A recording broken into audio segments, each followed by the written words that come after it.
Hello everyone. So this video we're going to talk about selective breeding. So from the word itself, which says selective, meaning you're going to select what you're going to breed. So mating either the plants and animals. Okay. So selective breeding. So what is selective breeding? It is actually a production of plants or animals to choose their best breed. Farmer will choose parents that will have best traits for the reproduction.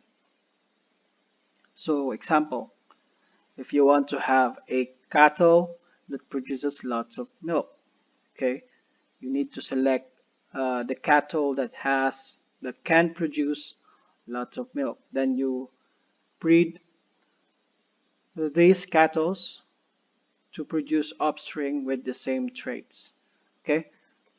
Then another example is strawberries that produces lots of large berries. So instead of a small one, you continue to produce or to breed or to plant strawberries with this type of traits. So that is actually what it means for plants and animals.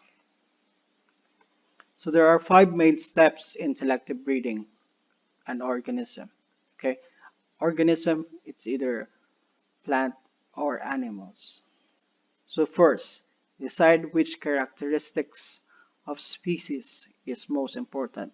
So like the examples that we have earlier, cattle that produce a lot of milk or strawberries that produces large berries.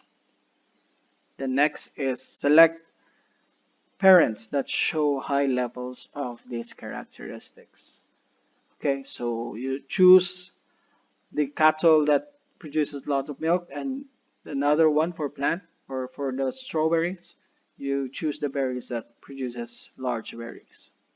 Third is you breed them or you reproduce them, the cattle and the berries. Fourth step is select the best offspring and breed again. So once you already chosen everything and you already have the result of your selection, then you will produce an offspring. And with this offspring, you select again with the best that produces the best outcome. So the best cattle that produces a lot of milk and the best strawberries that produces large berries, something like that. So the last step is actually to repeat the steps 1 to 4 for many generations to perfect your desired outcome for the plants and animals or the organism.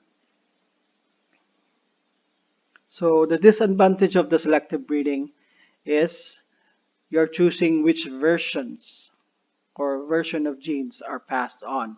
So minimizing the variation or the varieties. So uh, in uh, in the future, there would be no small berries, something like that, or maybe there would be no berries without leaf, or something like extraordinary, where you're actually stripping off one of the variations of the particular organisms.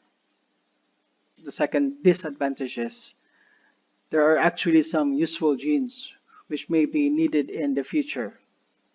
For example, for cattle, they are they are resistant to heat, and you actually selected the ones without the resistance to heat. So eventually, their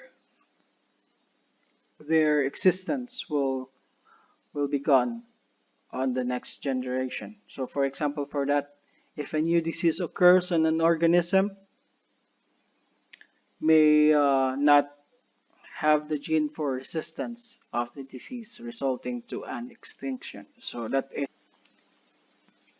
So disadvantage of selective breeding for dogs. So pedigree dogs are selective breed to display speed, strength, and appearance. So we have here, so your dog look amazing and they are strong, something like that, and they are fast.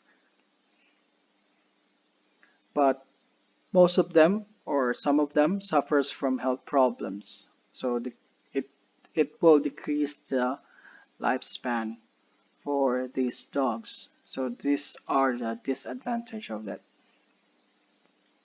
So pugs are selectively bred to have short, stubby noses. So as you can see here, this is actually the selective breed for pugs. You have small noses, snubby noses, and this is the original. So the problem for these pugs is having a breeding problem. So they're having a difficult time to breathe because of their small noses. So that ends our topic for selective breeding. So if you have any further questions on how selective breeding works, you can actually leave a comment below. And I hope you enjoy your day. Thank you.